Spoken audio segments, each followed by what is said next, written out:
வணக்கம். இன்று நாம் பார்க்க இருக்கக்கூடிய பாடத்தலைப்பு இந்தியாவுடைய நிர்வாக பிரிவுகள் என்ற தலைப்பில் இன்று முக்கியமான ஒரு சில விவரங்களை பார்க்க போகிறோம்.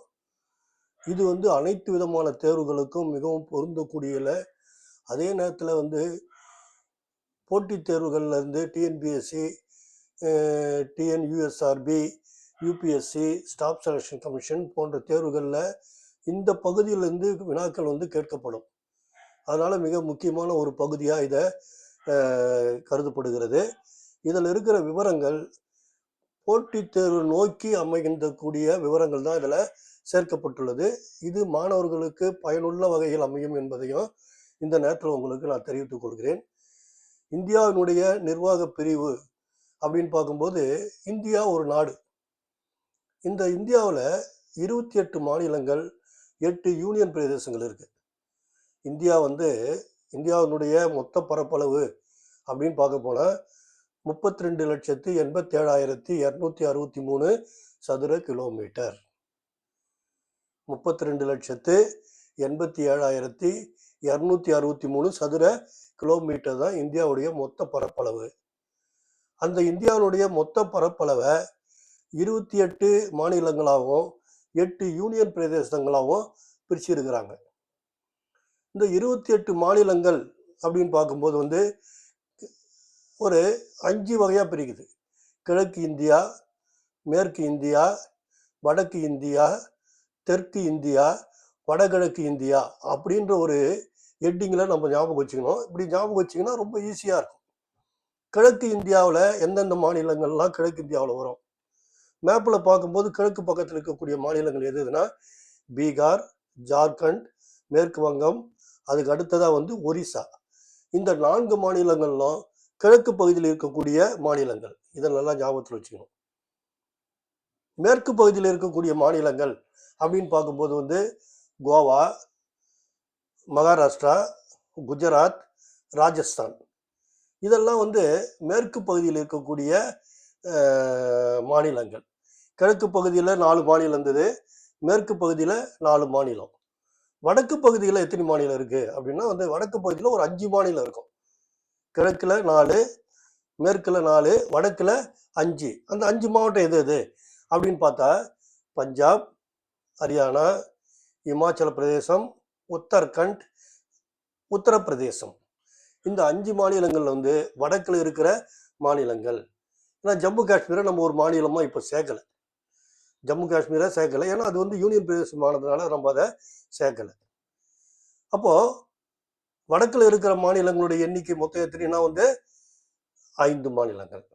அதுக்கு அடுத்ததா தெற்கில் இருக்கிற மாநிலங்கள் எது அப்படின்னு பார்க்கும்போது தமிழ்நாடு, கேரளா, கர்நாடகா, ஆந்திரா, தெலுங்கானா 5 மாநிலங்கள். அப்போது மொத்தம் இதுவரை எத்தனை மாநிலங்கள் இருக்கு? கிழக்கில் 4 மாநிலம், மேற்கில் 4 மாநிலம், வடக்கில் 5 மாநிலம், தெற்கில் 5 மாநிலம். ஸோ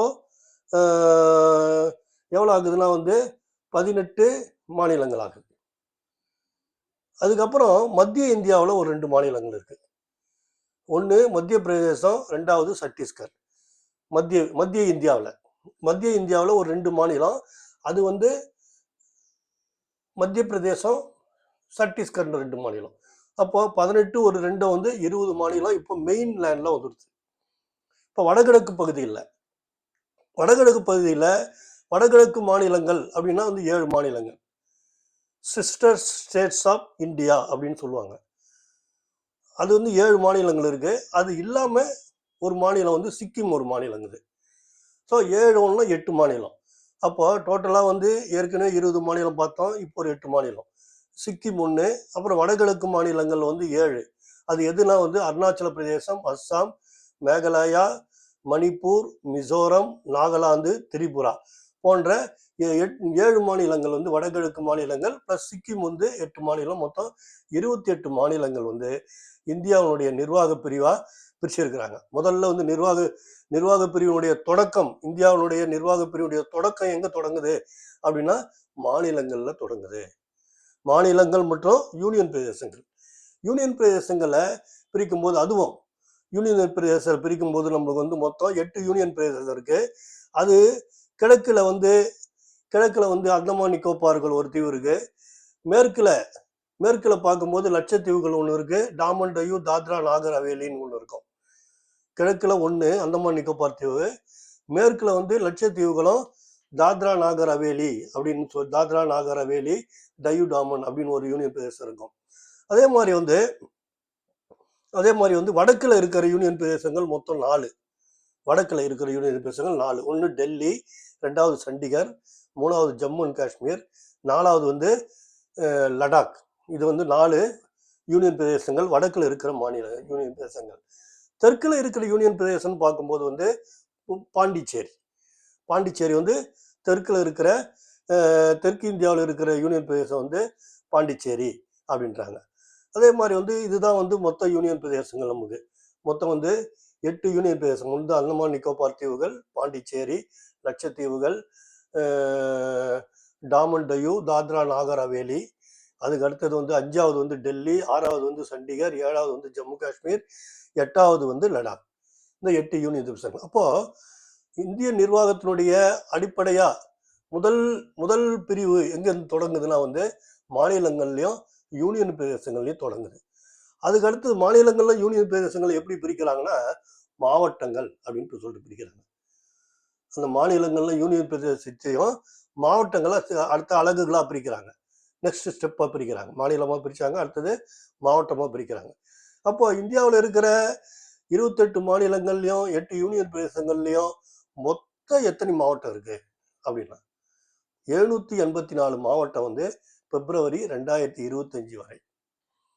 பிப்ரவரி 2025 இந்தியாவில் இருக்கிற மாவட்டங்கள் மொத்த மாவட்டங்கள் எத்தனைன்னு கேட்டாங்கன்னா வந்து 784 மாவட்டங்கள் வந்து இந்தியாவில் இருக்குது அப்படின்னு சொல்றோம்.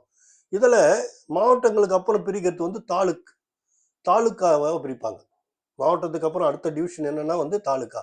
ஒரு மாவட்டத்துல 4 தாலுக்கா இருக்கும், 5 தாலுக்கா இருக்கும், அப்படி இருக்கும். ஸோ அதனால வந்து அந்த மாதிரி மாவட்டத்துக்கு அப்புறம் பிரிவினை எங்க வருதுன்னா தாலுக்கில் வருது. அது இந்தியாவில் இருக்கிற மொத்த தாலுக்காக்களுடைய எண்ணிக்கை வந்து 5650 தாலுக்காக்கள் இந்தியாவில் இருக்கு. இந்தியாவில் இருக்க மொத்த தாலுக்காக்கள் வந்து 5650 தாலுக்காக்கள் இந்தியா ஃபுல்லா இருக்குது அப்படின்னு சொல்றோம். இது வந்து ஒரு முக்கியமான ஒரு பிரிவினை. இதுக்கு அடுத்தது வந்து கிராமங்கள் வந்து எவ்வளவு கிராமங்கள் இருக்கு? தாலுக்காக்கு அப்புறம் கிராமங்கள், நகரங்கள், கிராமங்கள் அப்படின்னு இருக்கு. நகரங்கள்லாம் பார்த்துக்கலாம். கிராமங்கள் வந்து எவ்வளவு இருக்கு அப்படின்னு பார்க்கும்போது இந்தியாவில் பிப்ரவரி 2025 6,71,620 கிராமங்கள் இருக்கு. 6,71,620 கிராமங்கள் வந்து இந்தியாவில் இருக்குது. இது பிப்ரவரி 2025. 2011 மக்கள் தொகை கணக்கெடுப்புல இந்தியாவில் இருந்த கிராமங்களுடைய எண்ணிக்கை அப்படின்னு பார்க்கும்போது வந்து 6,49,481 கிராமங்கள் இருந்தது. 2011 6,49,481. அதாவது நம்ம 6,50,000 அதை வச்சுக்கலாம். 6,50,000 கிராமங்கள் வந்து 2011 இருந்தது. இப்போ எவ்வளவு ஆகுதுன்னா 2,71,620. அதாவது ஏறக்குறைய 6,72,000 கிராமங்கள் வந்து இப்போ இருக்குது. அப்போ ஏறக்குறைய வந்து 22,000 கிராமங்கள் வந்து புதுசா அதாவது ஏற்கனவே கிராமங்களும் பிரிஞ்சிருக்கும். அது மாதிரி இதுதான் வந்து நிர்வாக பிரிவுகள். இந்திய நிர்வாக பிரிவுகளா இதான் சொல்றோம். இந்தியா, அதுக்கு அடுத்தது வந்து மாநிலங்கள் மற்றும் யூனியன் பிரதேசங்கள், அதுக்கு அடுத்தது வந்து மாவட்டங்கள், அதுக்கப்புறம் தாலுக்காக்கள், அதுக்கப்புறம் கிராமங்கள். மொத்தம் வந்து இந்தியா வந்து 5 நிர்வாக பிரிவுகளா பிரிச்சிருக்கிறாங்க அப்படின்னு சொல்லிட்டு நம்ம பார்க்கணும். அதுக்கு அடுத்தது வந்து உள்ளாட்சி நிர்வாகத்துல நகர உள்ளாட்சியா இருக்கு, கிராம உள்ளாட்சியா இருக்கு. இந்தியாவில் நகர உள்ளாட்சிகள்ல எப்படி 3ஆ பிரிப்பாங்க. ஒன்று வந்து கார்பரேஷன், இன்னொன்று வந்து முனிசிபாலிட்டி, 3வது வந்து டவுன்ஷிப். இதுதான் வந்து நகர உள்ளாட்சி அமைப்புகள் பேர். நகரங்கள் மொத்தம் 3 வகையா பிரிக்கிறாங்க. ஒரு நாடுனா அந்த நாடு உள்ளாட்சியை வந்து 2ஆ பிரிக்கிறாங்க. நகரம், கிராமம்னு சொல்லிட்டு பிரிக்கிறாங்க. அப்படி முதல்ல பிரிச்சது வேற நிர்வாகத்தினுடைய அடிப்படையில். இது வந்து உள்ளாட்சி நிர்வாகத்தினுடைய அடிப்படையில் இந்தியா வந்து 2 பார்ட்டா பிரிக்கிறாங்க. ஒண்ணு நகரங்கள்னு ஒண்ணு பிரிக்கிறாங்க. இன்னொன்னு வந்து கிராமங்கள்னு பிரிக்கிறாங்க. நகரங்கள் வந்து 3 வகையான நகரங்கள் இருக்கு. கிராமங்கள்ல 3 வகையான கிராம அமைப்புகள் இருக்கு. ஒண்ணு வந்து கார்ப்பரேஷன், 2வது முனிசிபாலிட்டி, 3வது டவுன்ஷிப். இந்தியாவுல இருக்கிற கார்ப்பரேஷனுடைய எண்ணிக்கை மொத்தம் எவ்வளவுன்னு பார்த்தா 269 மாநகராட்சிகள் இருக்கு. 269 மாநகராட்சிகள் வந்து இந்தியாவுல இருக்குது. நகராட்சிகள் முனிசிபாலிட்டி எவ்வளவு இருக்குன்னா 1871 முனிசிபாலிட்டி இருக்கு. இதெல்லாம் ரொம்ப நம்ம குறிச்சு வச்சுக்கணும். அப்படியே பார்த்துக்கணும், அடிக்கடி பார்த்துக்கணும். தேர்வு நோக்கில் இது மிகவும் பயனுள்ள வகையில் அமையும். அதுக்கு அடுத்தது வந்து டவுன்ஷிப்ல பார்க்கும்போது 2458 டவுன்ஷிப் இருக்கு. அந்த தான் வந்து இதில் இருக்கக்கூடிய நகர உள்ளாட்சி அமைப்புகள் அப்படின்னு பேரு. கிராம உள்ளாட்சி அமைப்புகள்ல மாவட்ட பஞ்சாயத்து மொத்தம் எவ்வளவு இருக்குன்னா 665 மாவட்ட பஞ்சாயத்து இருக்கு. அதிகமான மாவட்ட பஞ்சாயத்தை பெற்றுள்ள மாநிலம் எதுனா உத்தரப்பிரதேசம் தான். அங்கே வந்து 72 மாவட்ட பஞ்சாயத்துகளை அது பெற்றிருக்கு. அதுக்கப்புறம் வந்து பஞ்சாயத்து யூனியன் எவ்வளவு இருக்குதுன்னா 6771 பஞ்சாயத்து யூனியன் இந்தியாவில் இருக்குது. அதுக்கு அடுத்தது கிராம பஞ்சாயத்து எவ்வளவு இருக்குன்னா 2,55,246. அதாவது ரெவன்யூ கிராமங்கள் வேற, கிராம பஞ்சாயத்து வேற. ஒரு 2-3 கிராமங்கள் சேர்ந்தது தான் ஒரு கிராம பஞ்சாயத்துல வரும். ஒரு பெரிய கிராமம் வந்தா ஒரே கிராமம் அந்த கிராம பஞ்சாயத்துல வந்துடும்.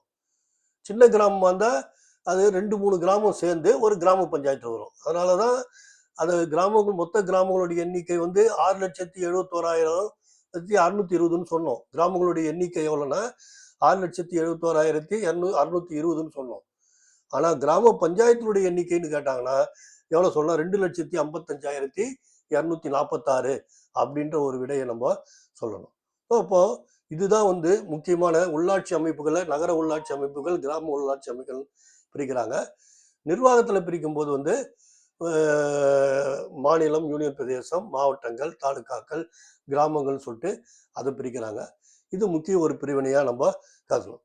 அதே மாதிரி அது இல்லாம இந்தியாவில் லோக்சபா எம்பிக்கள் எத்தனை பேர் இருக்காங்க, ராஜ்யசபா எம்பிக்கள் எவ்வளவு பேர் இருக்காங்க அப்படின்னு சொல்லிட்டு தெரிஞ்சு வச்சுக்கணும். கூடுதலா தெரிஞ்சுக்க வேண்டிய ஒரு விஷயம். லோக்சபா எம்பிக்களை பொறுத்தவரையும் அதிகபட்சம் எவ்வளவு இருக்கலாம்னா 552 பேர் இருக்கலாம். ஆனா தற்போது இருக்கிறது வந்து 543 லோக்சபா எம்பிக்கள் தான் இருக்கிறாங்க. இதுல நியமன உறுப்பினர்கள் எல்லாம் கிடையாது, சேர்க்காம. நியமன உறுப்பினர் ஆங்கிலோ இந்தியன் 2 பேரும் சேர்க்காம தேர்ந்தெடுக்கப்படக்கூடிய லோக்சபா உறுப்பினர்கள் எவ்வளோ அப்படின்னு சொன்னா 543. அதாவது அதிகபட்ச உறுப்பினர்கள் எவ்வளவு இருக்கலாம்னா 552 இருக்கலாம். அப்போ ராஜ்யசபா உறுப்பினர்கள் மொத்தம் எவ்வளவுன்னா அதிகபட்சம் வந்து 250 பேர் இருக்கலாம். ஆனா தற்போது இருக்கிறவங்க வந்து மொத்தம் எவ்வளவு பேர் இருக்காங்கன்னா வந்து 245 பேர் தான் இருக்கிறாங்க. இது குடியரசுத் தலைவர் நியமனம் 12 சேர்த்து 233 பேர் வந்து மாநிலங்கள்ல இருந்து மாநிலங்கள் மற்றும் யூனியன் பிரதேசங்கள்ல இருந்து தேர்ந்தெடுக்கப்படுறாங்க. ஒரு 12 பேர் வந்து குடியரசுத் தலைவர் வந்து நியமனம் பண்றாரு. ஸோ அப்போ வந்து மொத்தம் 245 பேர் இதுல இருக்கிறாங்க. அதே மாதிரி இந்தியாவில் எத்தனை சட்டமன்றங்கள் இருக்குது, எத்தனை சட்ட மேலவைகள் இருக்கு அப்படின்னு ஒரு கேள்வி கேட்கலாம். இந்தியாவில் இருக்கிற சட்டமன்றங்கள் எத்தனை, சட்ட மேலவைகள் எத்தனை அப்படின்றது. இந்தியாவில் இருக்கிற மாநிலங்கள் 28, யூனியன் பிரதேசங்கள் 8. அதாவது இந்தியாவில் இருக்கிற 28 மாநிலங்கள்லயும் சட்டமன்றம் உண்டு. 8 யூனியன் பிரதேசத்துல 3 யூனியன் பிரதேசம் மட்டும்தான் சட்டமன்றம் உண்டு. அப்போ 28 ஒரு 3 சேர்ந்து 31 சட்டமன்றங்கள் இந்தியாவில் இருக்குது. இந்தியாவில் இருக்கிற மொத்த சட்டமன்றங்களுடைய எண்ணிக்கை அப்படின்னு கேட்டாங்கன்னா மொத்தம் 31 சட்டமன்றங்கள். மாநிலங்கள்ல இருந்து 28 சட்டமன்றங்கள், யூனியன் பிரதேசத்துல இருந்து ஒரு 3 சட்டமன்றங்கள் இருக்கு. அதுல ஒண்ணு வந்து பாண்டிச்சேரி, 2வது வந்து டெல்லி, 3வது வந்து ஜம்மு காஷ்மீர். அப்போ மொத்தம் 31 சட்டமன்றங்கள் இருக்குது. இந்த 31 சட்டமன்றங்கள்ல இருக்கக்கூடிய மொத்த உறுப்பினர்கள் எவ்வளோ அப்படின்னா 4123 உறுப்பினர்கள் இருக்கிறாங்க. 4123 உறுப்பினர்கள் அப்படின்றாங்க. ஒரு சட்டமன்றம் அப்படின்னா கான்ஸ்டியூஷன்ல என்ன சொல்றாங்கன்னா அரசியலமைப்பு சட்டத்துல அதிகபட்ச உறுப்பினர்கள் எவ்வளவு இருக்கணும், குறைந்தபட்ச உறுப்பினர்கள் எவ்வளவு இருக்கணும்னு சொல்றாங்க. ஒரு சட்டமன்றத்துக்கு அரசியலமைப்பு சட்டத்துல அதிகபட்சம் எவ்வளவு இருக்கலாம் அப்படின்னு சொல்றாங்கன்னா 500 பேர் இருக்கலாம். குறைஞ்சபட்சம் வந்து 60 பேர் இருக்கலாம். அரசியலமைப்பு சட்டத்துல சொல்லி இருக்கிற வரையறை.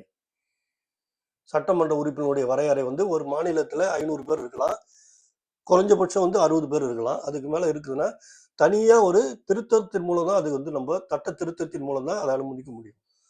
அப்படி பார்க்கும்போது வந்து 60க்கு குறையா இருக்கிற மாநிலங்கள் மற்றும் யூனியன் பிரதேசங்களில் பார்க்கும்போது வந்து 60க்கு குறையா இருக்கிற ஒரு மாநிலம் எதுனா வந்து, அதாவது சட்டமன்ற உறுப்பினர்கள் 60க்கு குறைவாக உள்ள மாநிலம் எதுன்னு கேட்டாங்கன்னா சிக்கிம் அப்படின்னு சொல்லலாம். சிக்கிம் வந்து 32 பேர், கோவா வந்து 40 பேர், மிசோரம் வந்து 40 பேர். அப்போ மிக குறைந்த அளவில் இருக்கக்கூடிய ஒரு 60க்கும் குறைவாக இருக்கக்கூடிய சட்டமன்ற உறுப்பினர் உள்ள மாநிலம் எது அப்படின்னு கேட்டாங்கன்னா இது வந்து எதை சொல்லலாம், நம்ம வந்து சிக்கிமை சொல்லலாம். சிக்கிம்ல மொத்தம் 32 பேர் தான். யூனியன் பிரதேசத்தில் சேர்த்து சொல்றாங்கன்னா பாண்டிச்சேரி தான் சொல்லணும். பாண்டிச்சேரி வந்து 30 உறுப்பினர் தாங்கிறாங்க. யூனியன் பிரதேசம் அங்கே ஆப்ஷன் கொடுக்கும்போது வந்து சிக்கிம்னு கொடுத்துட்டு பாண்டிச்சேரி கொடுக்கலைன்னா நம்ம வந்து சிக்கிம் எடுத்துக்கலாம். சிக்கிம் பாண்டிச்சேரி ரெண்டுத்தையும் கொடுத்தாங்கன்னா நம்ம பாண்டிச்சேரி தான் எடுக்கணும். ஏன்னா சட்டமன்ற உறுப்பினர் எண்ணிக்கை வந்து 30. பாண்டிச்சேரி வந்து 4 மாவட்டங்களை கொண்டது. பாண்டிச்சேரி ஒரு யூனியன் பிரதேசமாக இருந்தால் கூட அது 4 மாவட்டங்களை கொண்டது.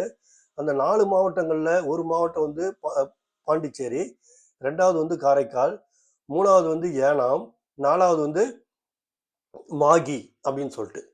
இதில் பாண்டிச்சேரியும் காரைக்காலும் இந்திய தமிழ்நாட்டில் இருக்குது. ஏனாம் வந்து ஆந்திராவில் இருக்குது. மாகி வந்து கேரளாவில் இருக்குது. ஸோ அங்கங்கே இருக்குது. அதனால் வந்து அதில் இருக்கிற சட்டமன்றத்தினுடைய உறுப்பினர்கள் மொத்தம் 30 பேர் அப்படின்னு சொல்லிட்டு சொல்கிறோம். சரி, சட்டமன்றங்களுடைய இந்தியாவில் இருக்கிற சட்டமன்றங்களுடைய எண்ணிக்கை எவ்வளோன்னு சொன்னோம்னா வந்து நம்ம 31ன்னு சொல்லிட்டோம். 28 + 3 31.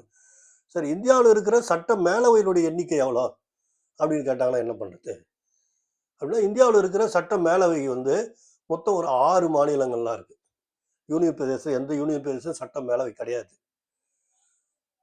மாநிலங்களில் மட்டும் ஒரு 28 மாநிலங்களில் ஒரு 6 மாநிலங்களில் சட்ட மேலவை உள்ளது. அந்த சட்ட மேலவை எந்தெந்த மாநிலங்களில் இருக்குது அப்படின்னு பார்க்கும்போது எந்தெந்த மாநிலங்களில் இருக்குது அப்படின்னா, தெலுங்கானாவில் இருக்குது, ஆந்திராவில் இருக்குது, கர்நாடகாவில் இருக்குது, மகாராஷ்டிராவில் இருக்குது, உத்தரப்பிரதேசில் இருக்குது, பீகாரில் இருக்குது. ஸோ இந்த 6 மாநிலங்களில் தான் வந்து என்ன இருக்குன்னா வந்து இந்த சட்ட மேலவை இருக்குது. ஏற்கனவே ஜம்மு காஷ்மீரில் 2019 வரையும் இருந்தது. 2019 வரையும் ஜம்மு காஷ்மீரில் இந்த சட்ட மேலவை இருந்தது. 2019 ஜம்மு காஷ்மீர் மாநில சீரமைப்பு சட்டம் இயற்றினாங்க 2019. அது வந்து சட்ட மேலவையை நீக்கிட்டாங்க. வெறும் ஜம்மு காஷ்மீரில் யூனியன் பிரதேசத்தில் சட்ட பேரவை மட்டும்தான் இருக்குது, மேலவை இல்லை. அதனால இந்தியாவில் மொத்தம் 6 மாநிலங்களில் சட்ட மேலவை உள்ளது. இதில் தெலுங்கானாவில் இருக்கிற சட்ட மேலவையோட அது சட்ட மேலவையில் அதிகபட்ச உறுப்பினர்கள் எவ்வளோ இருக்கணும், குறைந்தபட்ச உறுப்பினர்கள் எவ்வளோ இருக்கணும் அப்படின்னு சொல்லிட்டு வரையறைய அரசியலமைப்பு சட்டம் கொடுத்துருக்கு. நமது அரசியலமைப்பு சட்டம் சட்ட மேலவைக்கு எவ்வளோ உறுப்பினர்கள் அதிகபட்சம் இருக்கலாம், குறைஞ்சபட்சம் எவ்வளோ இருக்கலாம்னு சொல்லிட்டு ஒரு வரையறையை கொடுத்துருக்குது. அந்த வரையறையின்படி சட்ட மேலவைக்கு எந்த ஒரு சட்ட மேலவையாக இருந்தாலும் அந்த மாநில சட்டமன்ற உறுப்பினர்களில் 1/3 உறுப்பினர்கள் குறையாத அளவு இருக்கணும் அப்படின்னு சொல்றாங்க. 1/3 of the legislative assembly members அப்படின்னு 1/3 சட்டப்பேரவை உறுப்பினர்களை கொண்டு இருக்கணும். அது சட்ட மேல அதிகபட்சம். குறைந்தபட்சம் எவ்வளோ இருக்குன்னா 40 இருக்கலாம் அப்படின்னு சொல்லிட்டு சட்ட மேலவையில் சொல்லியிருக்காங்க. அப்போ குறைந்தபட்சம் 40, அதிகபட்சம் 1/3 சட்டமன்ற உறுப்பினர்களில் 1/3 உறுப்பினர்கள் இருக்கணுங்க. அப்போ தெலுங்கானாவில் மொத்தம் எத்தனை உறுப்பினர்கள் இருக்கிறாங்க அப்படின்னா 40 உறுப்பினர் இருக்கிறாங்க. ஆந்திராவில் வந்து 58 உறுப்பினர் இருக்கிறாங்க. கர்நாடகாவில் 75 உறுப்பினர் இருக்காங்க. மகாராஷ்டிரில் 78 இருக்கிறாங்க. உத்தரப்பிரதேசத்தில் வந்து 100 பேர் இருக்காங்க. பீகாரில் வந்து 75 பேர் இருக்காங்க. இதுதான் வந்து அப்போ சட்ட மேலவை உறுப்பினர்களை அதிகபட்சமாக கொண்ட மாநிலம் எது, சட்ட மேலவை உறுப்பினர்களை அதிகமாக கொண்டுள்ள மாநிலம் எது அப்படி முதல்ல ஒன்றுனா உத்தரப்பிரதேசம் தான். அதுக்கு அடுத்தது வந்து மகாராஷ்டிரா, அதுக்கு அடுத்தது வந்து பீகார். மிகவும் குறைவாக சட்ட மேலவை உறுப்பினர்களை கொண்டுள்ள மாநிலம் எது அப்படின்னு கேட்டாங்கன்னா தெலுங்கானா. தெலுங்கானாவில் எவ்வளோ இருக்குன்னா 40, மினிமம் 40னா 46. ஸோ இதுதான் வந்து இதனுடைய முக்கியமான ஒரு அம்சமாக நம்ம இதை பார்த்துக்கணும். அதுக்கு அடுத்தது வந்து இந்தியா வந்து மொழிகளில் பார்க்கும்போது அஃபிஷியல் லாங்குவேஜ் அலுவலக மொழி அப்படின்னு சொல்லுவாங்க. அதுக்கப்புறம் அட்டவணைப்படுத்தப்பட்ட ஷெட்யூல்டு லாங்குவேஜ்னுவாங்க, அட்டவணைப்படுத்தப்பட்ட மொழி. அலுவலர் மொழிக்கும் அட்டவணைப்படுத்தப்பட்ட மொழிக்கும் வித்தியாசம் இருக்குது. அரசியலமைப்பு சட்டத்தில் அங்கீகரிக்கப்பட்ட மொழிகள் இந்தியாவில் அப்படின்னு பார்க்கும்போது வந்து அலுவலக மொழி, அதாவது ஷெட்யூல்டு அட்டவணையிடப்பட்ட மொழிகளை அங்கீகரிக்கப்பட்ட இந்திய மொழிகள் மொத்தம் 22 இருக்கு. கான்ஸ்டியூஷன்ல அலுவல் மொழிகளாக அங்கீகரிக்கப்பட்ட மொழிகள் 2. ஒன்று ஆங்கிலம், ரெண்டாவது வந்து ஹிந்தி. இந்த 2 மொழி தான் அலுவல் மொழி, அதாவது அஃபிஷியல் லாங்குவேஜ், இந்தியாவுடைய அஃபிஷியல் லாங்குவேஜ் அப்படின்னு சொல்லிட்டு கான்ஸ்டியூஷன்ல அங்கீகரிக்கப்பட்ட மொழி எதுன்னா வந்து ஹிந்தி ஒன்று, ஆங்கிலம் ஒன்று. அட்டவணையிடப்பட்ட மொழி 8வது அட்டவணையில அட்டவணையிடப்பட்ட மொழிகள் எதுன்னா 22 இருக்கு. அந்த 22 எது எது அப்படின்னா பார்க்கும்போது நம்ம வந்து ரொம்ப அழகா பார்க்கலாம் அதை. அதாவது தென்னிந்தியாவில் தென்னிந்தியாவில் நம்ம சொல்லியிருக்கோம். தென்னிந்தியாவில் சொல்லும்போது மொத்தம் எத்தனை மாநிலங்கள் இருக்குன்னு, தென்னிந்தியாவில் மொத்தம் 5 மாநிலங்கள் சொன்னோம். இதில் தெலுங்கானா, ஆந்திரா ரெண்டுத்துக்குமே வந்து தெலுங்கு தான். கர்நாடகாவுக்கு வந்து கன்னடம், கேரளாவுக்கு வந்து மலையாளம், தமிழ்நாடுக்கு வந்து தமிழ். அப்போ தென்னிந்தியாவில் மொத்தம் 4 மொழிகள் வந்து அட்டவணையிடப்பட்ட மொழிகள்ல இருக்குது. தென்னிந்தியாவில் மொத்தம் 4 மொழிகள் இருக்கு. அப்படியே வந்து மேற்கு இந்தியாவில் போனீங்கன்னா கோவாவில் வந்து கொங்கணி மொழி இருக்கு, மகாராஷ்டிரில் மராத்தி மொழி இருக்கு, குஜராத்தில் குஜராத்தி மொழி இருக்கு. அதுக்கு அடுத்தது வந்து ராஜஸ்தானுக்கு எந்த தனியாக மொழிகள் இல்லை, அங்கே இருக்குது. அங்கே சின்ன மொழியில் சிந்தி மொழிலாம் பேசுவாங்க.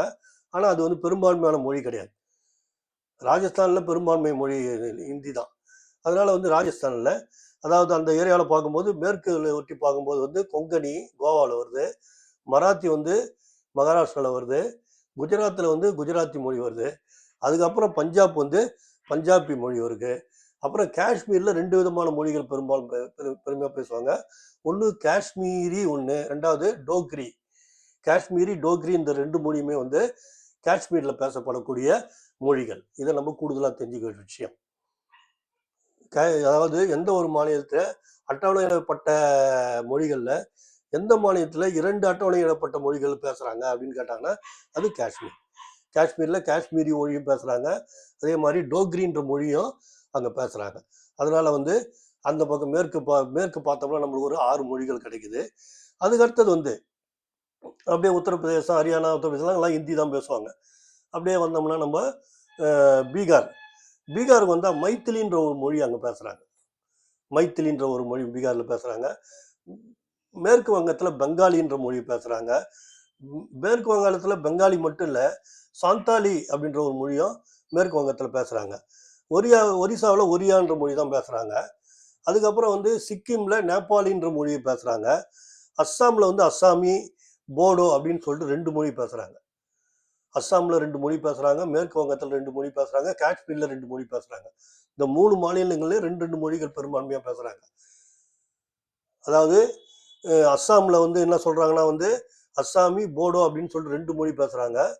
மேற்கு வங்கத்தில் வந்து பெங்காலி மற்றும் சாந்தாலி அப்படின்ற 2 மொழி பேசுகிறாங்க.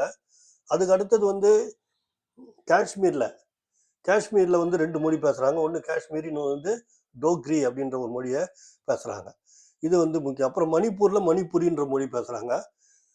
பரவலாக வட இந்திய மாநிலங்களில் பரவலாக பேசக்கூடிய மொழி வந்து ஹிந்தி. ஹிந்தியும் வந்து அந்த 22 மொழிகளில் ஒரு மொழியாக இருக்குது. அலுவலக மொழிகள்லையும் ஹிந்தி இருக்குது. இங்கே வந்து அட்டவணைப்பட்ட மொழிகள்லையும் அது இருக்குது. அதனால் அதை நம்ம வந்து இங்கே அட்டவணையிடப்பட்ட மொழியில் ஹிந்தி இல்லை அப்படின்னு சொல்லக்கூடாது. அட்டவணையிடப்பட்ட மொழிகள் 22ல் ஹிந்தி ஒன்று இருக்குது. அலுவல் மொழிகள் 2 மொழியில் ஒரு மொழி இந்தியாவும் இருக்குது. அதை வந்து நம்ம வந்து கரெக்டாக வித்தியாசத்தை தெரிஞ்சு வச்சுக்கணும். அப்போ தான் வந்து கேள்வி கேட்கும்போது நம்ம வந்து சரியான விஷயத்தை யோசித்து சரியாக நம்ம பதிலளிக்க ஏதுவாக இருக்கும். சமஸ்கிருதம் வந்து இதிகாசங்கள் அதுக்கெல்லாம் வந்து பயன்படுற மொழி. அது ரொம்ப பழமையான மொழி சமஸ்கிருதம். அதுவும் வந்து அட்டவணையிடப்பட்ட மொழியில் ஒன்றா இருக்குது. அப்புறம் உருது பெரும்பாலும் முஸ்லீம் தான் அதிகமாக பேசுவாங்க, பரவலாக பேசப்படக்கூடிய மொழி.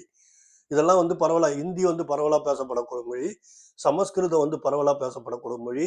அதுக்கு அடுத்தது சிந்தி அப்படின்னு ஒரு மொழி வந்து, அதாவது இந்த ராஜஸ்தான், பஞ்சாப்பு, குஜராத்து இந்த மாதிரியான ஓரங்களில் பாகிஸ்தான் ஓரத்தில் பேசக்கூடிய மொழி வந்து சிந்தி மொழி. இது பரவலாக பேசப்படக்கூடிய மொழி.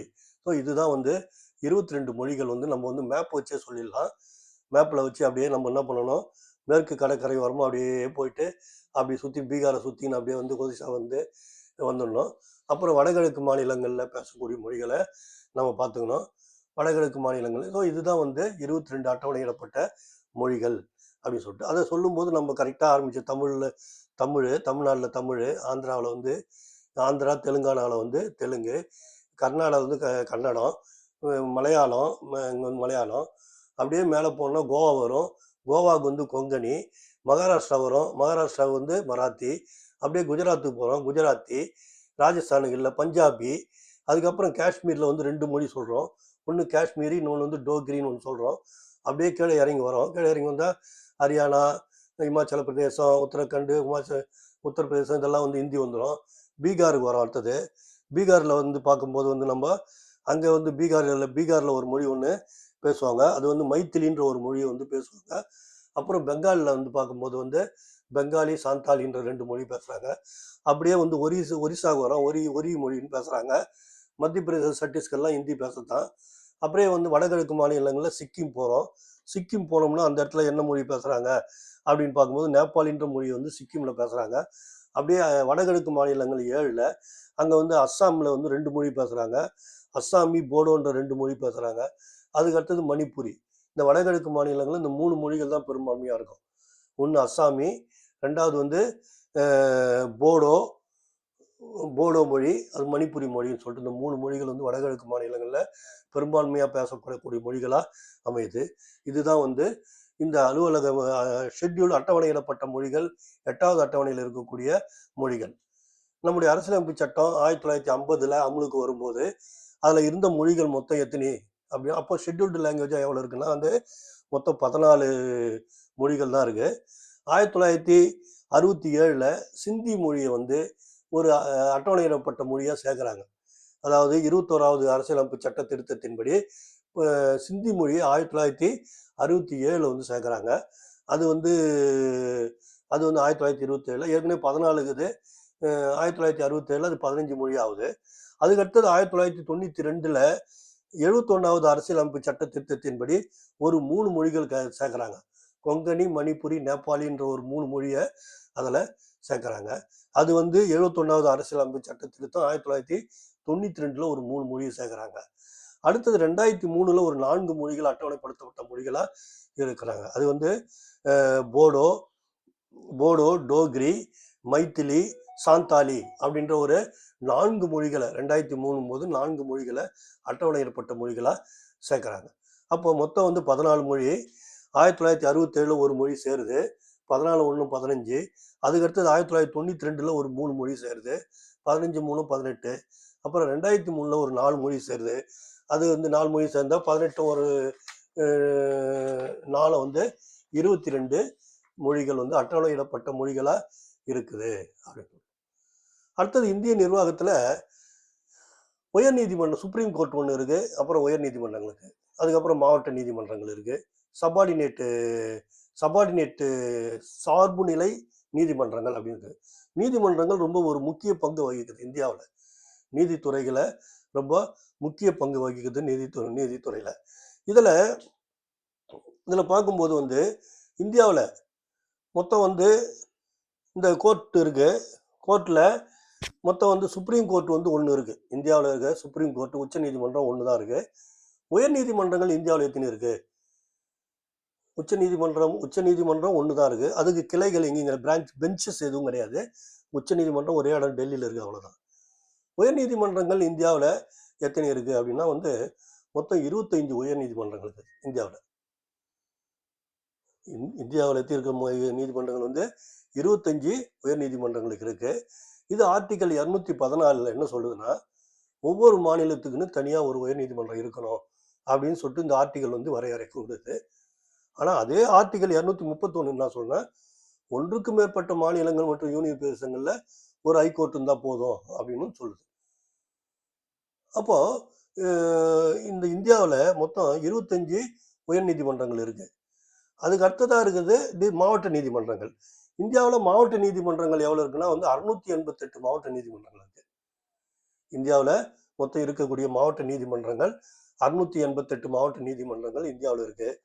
அதே மாதிரி சார்பு நிலை நீதிமன்றங்கள் அடுத்தது. சார்பு நிலை நீதிமன்றங்கள்னா இந்த தாலுகா லெவலில் இருக்கிற நீதிமன்றங்கள், அப்புறம் ஃபேமிலி கோர்ட்டு, லேபர் கோர்ட்டு, அது இதெல்லாம் இருக்கு. அந்த கோர்ட்லாம் இருக்கிறது வந்து மொத்தம் வந்து 18,047 நீதிமன்றங்கள் இருக்கு.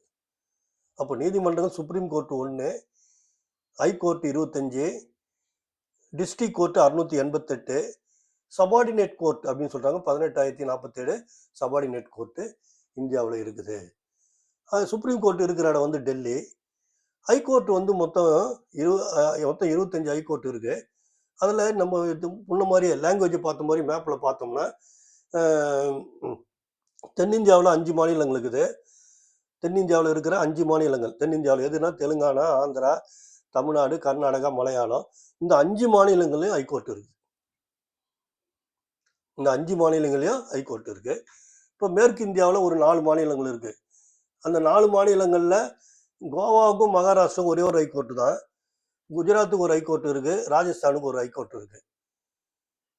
அந்த பக்கம் வடக்கில் பார்க்கும்போது பஞ்சாப்ல ஒரு ஹைகோர்ட் இருக்குது. பஞ்சாபுக்கு, சண்டிகர், ஹரியானா மூணுத்துக்கும் சேர்ந்து ஒரு ஹைகோர்ட் இருக்குது. ஜம்மு காஷ்மீர் யூனியன் பிரதேசத்துக்கும் லடாக்குக்கும் 2 யூனியன் பிரதேசத்துக்கும் ஒரு ஹைகோர்ட் இருக்கு. ஜம்மு காஷ்மீர் ஹைகோர்ட் அப்படின்னு சொல்லிட்டு அங்கே இருக்கு. அதே நேரத்தில் வந்து இமாச்சல பிரதேசத்துக்கு ஒரு ஹைகோர்ட் இருக்கு. உத்தரகண்டுக்கும் ஒரு ஹைகோர்ட் இருக்குது.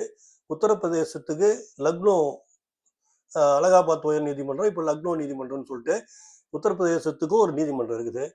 பீகாருக்கு ஒரு நீதிமன்றம், பாட்னா நீதிமன்றம்னு இருக்கு.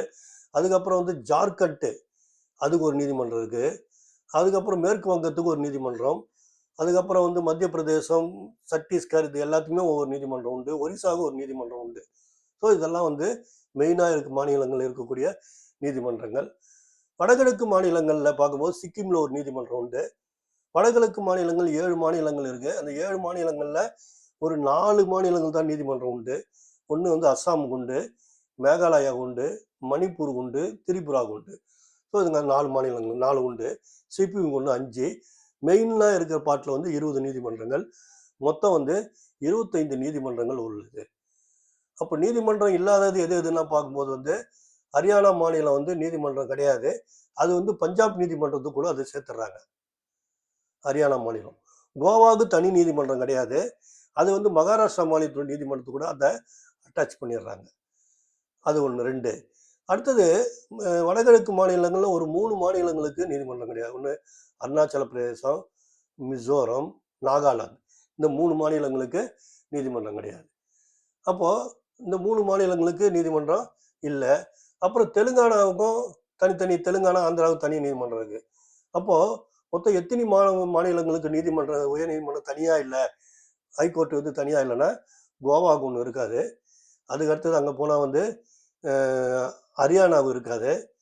அப்படியே அங்கே வந்தோம்னா வந்து ஹரியானாவுக்கு ஒன்று இருக்காது. அதுக்கு அடுத்தது வடகிழக்கு மாநிலங்களில் ஒரு 3 மாநிலங்களுக்கு இருக்காது.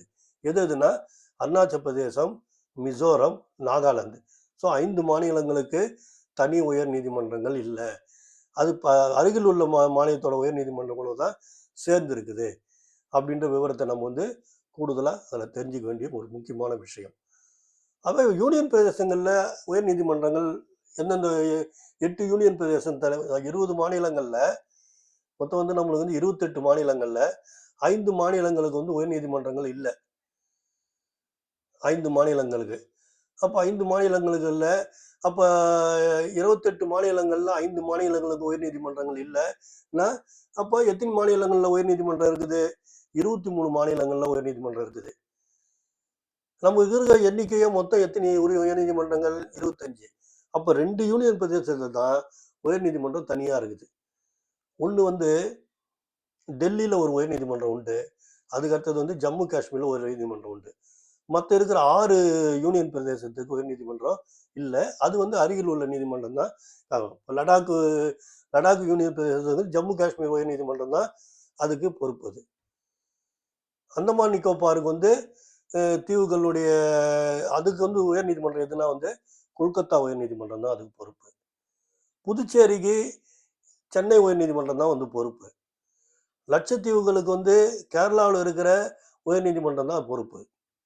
தாத்ரா நாகர் ஹவேலி அப்படின்னு சொல்றோம்ல, அது வந்து குஜராத்தில் இருக்கிற உயர் நீதிமன்றம் தான் அதுக்கு பொறுப்பு. சண்டிகர் யூனியன் பிரதேசத்துக்கு வந்து பஞ்சாப் உயர் நீதிமன்றம் தான் பொறுப்பு. ஸோ அப்போ மாநிலங்கள் 28 மாநிலங்கள்ல 23 மாநிலங்களுக்கு உயர் நீதிமன்றங்குது, 5 மாநிலங்களுக்கு வந்து உயர் நீதிமன்றம் இல்லை அப்படின்ற விஷயத்த தெரிஞ்சுக்கணும். 8 யூனியன் பிரதேசங்கள்ல 2 யூனியன் பிரதேசத்துக்கு உயர் நீதிமன்றங்கள் உண்டு, 6 யூனியன் பிரதேச உயர் நீதிமன்றங்கள் தனியா இல்லை அப்படின்ற விவரத்தை நம்ம தெரிஞ்சுக்கணும். இதுல கொல்கத்தா, மும்பை, சென்னை உயர் நீதிமன்றங்கள்லாம் முதல்ல எப்போ ஏற்படுத்துறாங்கன்னா 1862ல முதல்ல ஏற்படுத்தப்பட்ட உயர் நீதிமன்றங்கள் எதுனா 1862 தான் உயர் நீதிமன்றங்களை முதல்ல ஏற்படுத்துறாங்க. அதுக்கடுத்தது பழமையான உயர் நீதிமன்றம் எதுனா 1866ல அலகாபாத் உயர் நீதிமன்றம் தான் ரொம்ப பழமையான நீதிமன்றங்கள். இந்தியாவில் பழமையான நீதிமன்றங்கள் எதுன்னு கேட்டாங்கன்னா, ஒன்று கொல்கத்தா உயர் நீதிமன்றம், 2வது பம்பாய் உயர் நீதிமன்றம், 3வது சென்னை உயர் நீதிமன்றம், 4வது வந்து அலகாபாத் உயர் நீதிமன்றம் தான் அது பழமையான நீதிமன்றங்கள். அதுக்கு அடுத்தது 1884ல கர்நாடகா உயர் நீதிமன்றம் வருது, 1916ல பீகார் உயர் நீதிமன்றம், 1928ல ஜம்மு காஷ்மீர் உயர் நீதிமன்றம், 1947ல பஞ்சாப் மற்றும் ஹரியானா உயர் நீதிமன்றம், 1948ல கவுஹாத்தி உயர் நீதிமன்றம், ஒரிசா உயர் நீதிமன்றம் அப்படின்னு சொல்லிட்டு 2 உயர் நீதிமன்றத்தை வந்து 1948ல ஏற்படுத்துறாங்க. 1949ல ராஜஸ்தான் உயர் நீதிமன்றம் உருவாகுது.